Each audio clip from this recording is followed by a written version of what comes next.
So get this thing straight. Hallelujah. When it come to Elijah, call fire from heaven. Kidabatoya. Hey, pipa. One day there was a group of soldiers. He called fire, he consumed them. The fire set in the midst of the soldiers, burned their camouflage, their shoes, their guns, and killed all of them. Twice. He killed them. He called fire, and the fire came to leak water.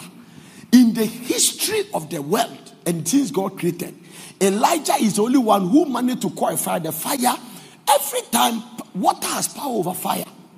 When there is a fire, we call water waste. But Elijah released a fire that drank water. The Bible said the fire that came down from heaven and consumed the sacrifice at the Mount Carmel.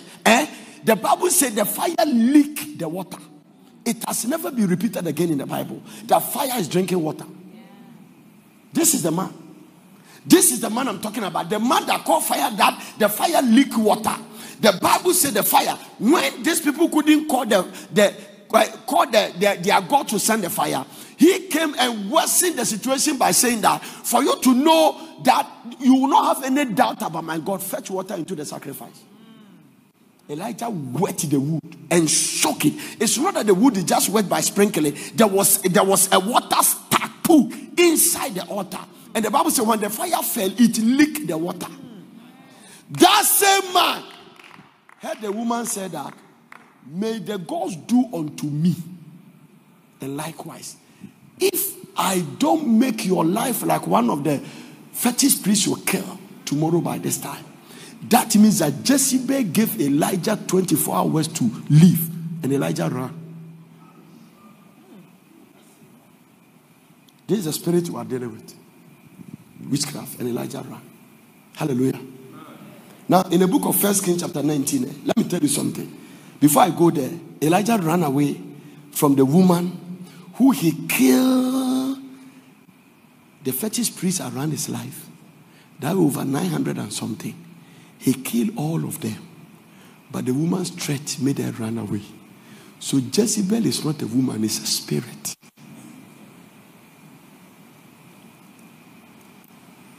It's not a woman with a French name. A man can be in your family with a Jezebel spirit. You can marry a Jezebel. You can court with a Jezebel. This is the bottom line. If you come too close to the Jezebel anointing and Jezebel spirit and you don't have an anointing, its target is to kill you. This is where we are going now. So some of the sicknesses we are dealing with in our generation, it is a Jezebel in which has metamorphosed itself in that particular angle. Anything that seems to kill and eliminate the children of God are a spirit of Jezebel. Number two is a spirit of control. It controls you. Every witchcraft is based on control. Hallelujah. So when we are dealing with the Jezebel spirit, it controls. Amen. Now, this is what the spirit does. What even the president couldn't do, Jezebel did it easy. The president of the country went to Naboth and said that, give me your vineyard because I love it. And he said, it's for my great-grandfathers, I can't give it to you. Jezebel came, his husband was sitting down depressed. Who is the president of the country? Asked him that, honey, why are you so down? He said, well, I wanted Naboth vineyard, but he won't give it to me. And he said, oh, is that what you are troubled? Go and sleep. Tomorrow I'll hand it over to you. And tomorrow he handed it over to him. He killed the man in cold blood. So you see, when you don't get anointed, what I'm going to talk about, your back can be a target of Jezebel. Your husband can be a target of Jezebel. Your business can be a target of Jezebel. And when somebody around Jezebel wants your thing, Jezebel will make sure you are not alive. I'm not sure you are ready for this one. Let me detour a little bit. I'm not sure you can handle it. Hallelujah. Are you getting what I'm talking about? So there is an anointing. That is what I want to introduce you to. Jesus Christ. There's an anointing for everything. There is an anointing. You carry some anointing, but there's something you're dealing with there. You have not gotten the specific anointing to deal with it. How God anointed Jesus Christ of Nazareth. How God, Acts 10:38. How God anointed Jesus Christ of Nazareth with the Holy Ghost and power, who went about doing good and healing all that were oppressed of the devil. How God anointed Jesus Christ of Nazareth with the Holy Ghost and power. So even Jesus needed the anointing to survive. So there's an anointing you need. I said there is a specific anointing you need to deal with a specific problem. Hallelujah. So women need anointing to marry. The kind of man you have married, you don't marry him with a naked eye. You must be anointed. What is anointing? The endowment of the supernatural power of God over your life that causes you to do things that go beyond human understanding. Hear this very clear. How God anointed Jesus Christ of Nazareth. Samson carries a specific anointing. He carries a specific anointing for a specific purposes. That is why in the church there are prophets, there are apostles, there are prophets, there are evangelists, there are teachers, there are pastors, and they are what? And they are what? Apostles, prophets, evangelists, pastors, and teachers. That means that we all don't carry the same anointing. Amen. But there are other 9 gifts of the Spirit that is being released. The Bible says, are all apostles? No. There are diversities of gifts by the same Spirit. What is an anointing? Now, if you come to the place you know that as a child of God, you need the anointing to accomplish every great thing that you need to do. Then you will not compromise your life on some things.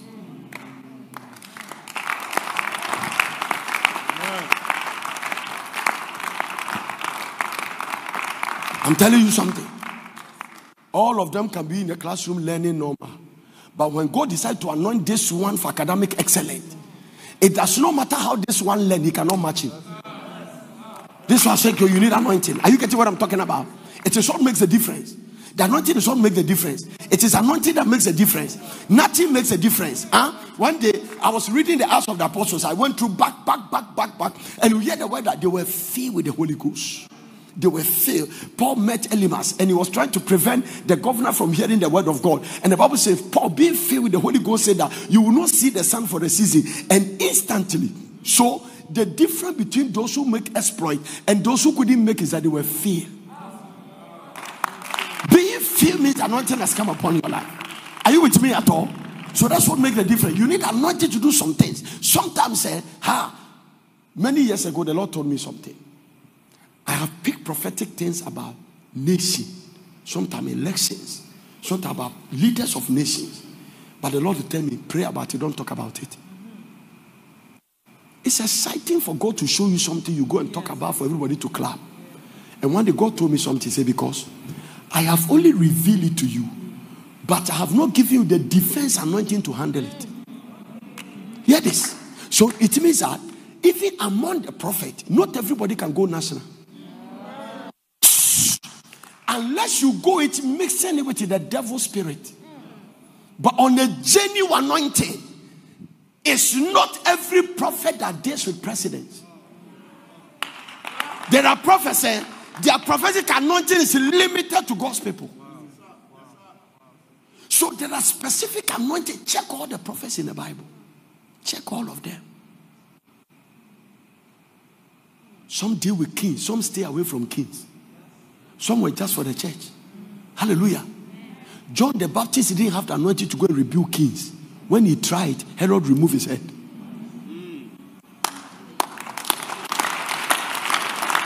It was not his oil. No. It was not part of his anointing. No. Jesus Christ even walked on earth. He avoided them. The day Herod saw Jesus, he was so happy. But he never saw Jesus. Jesus avoided them. No. Don't try to get around kings if you don't carry that anointing. Stay away from it. I know my calling. No. There's an anointing for everything. Even if you don't have it, you must seek God for it. There is an anointing you need to do the business you are doing. There is an anointing you need to raise the children. So there are specific anointing for some things. Amen. Elijah can call fire from heaven, but he doesn't have the anointing to silence Jezebel. Elisha can carry double portion of Elijah's anointing, may he not dare Jezebel.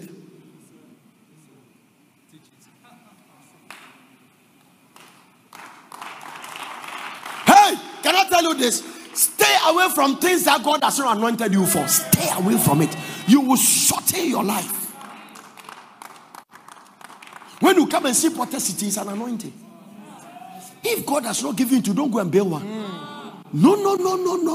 Some men of God, they have anointed to build universities.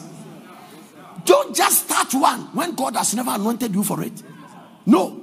Don't build a hospital when you are not anointed. You'll be the first to be admitted. And die there until the vision come to an end. There is an anointing for everything. I'm telling you, not everybody can marry a king. Not everybody can marry a pastor. You can be a nice, quiet, outspoken, gentle woman, but you don't carry that anointing. If you want to get there, then seek God to give you that anointing. Until God releases that anointing upon you, don't try. You must be convinced that this anointing is upon my life.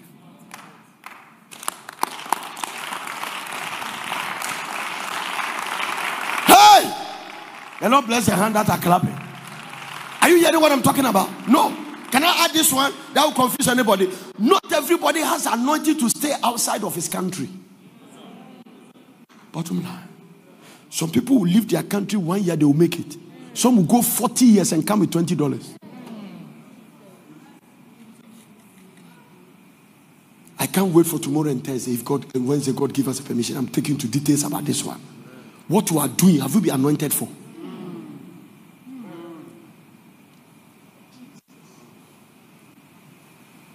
Even Jesus Christ, when the mother was pushing me, said, Mama, my time has not yet come.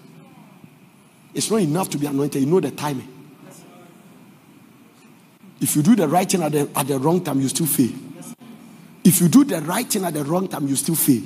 It is a right thing, but you did it at the wrong time.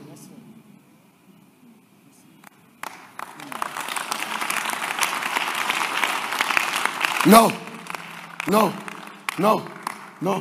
Don't waste your time and go there and say, I completed Form 5. This lady has PhD, I can marry her. No. There are women and you need anointing to marry them. If you don't carry the anointing, they will never submit.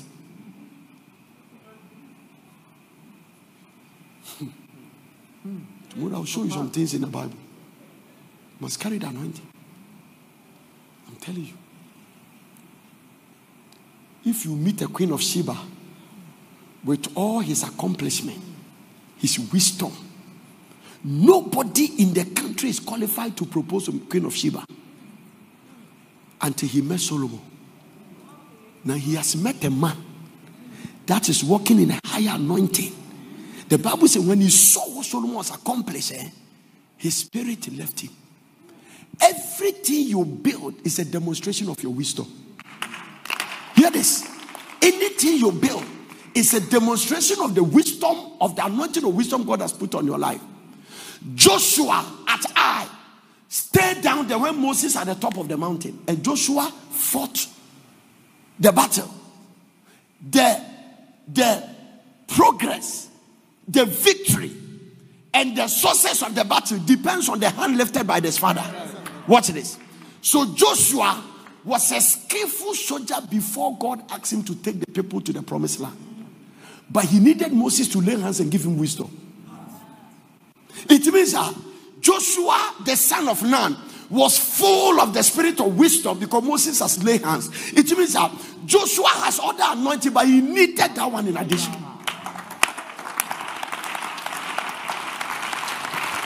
Because hear this.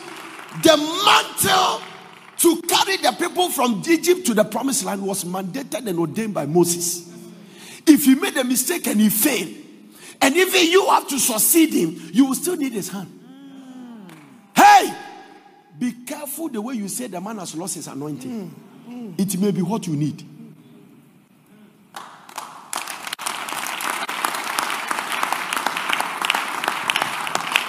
Joshua, the son of Nun, was full of the spirit of wisdom because Moses has laid hands.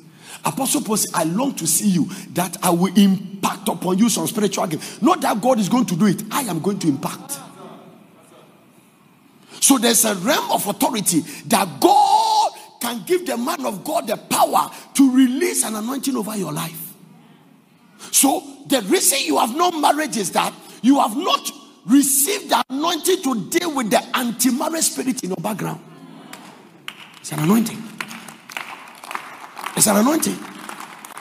When you go to hospital, you hear the doctor say, does anybody in your family has so and so sickness? Immediately the doctor asks you that question. It means that you need a specific anointing to silence that thing. That means that the devil is trying to set a line that once you come from this background, you must have this sickness. So even medical science accept patterns in the bloodline. They believe in the negative patterns in the bloodline.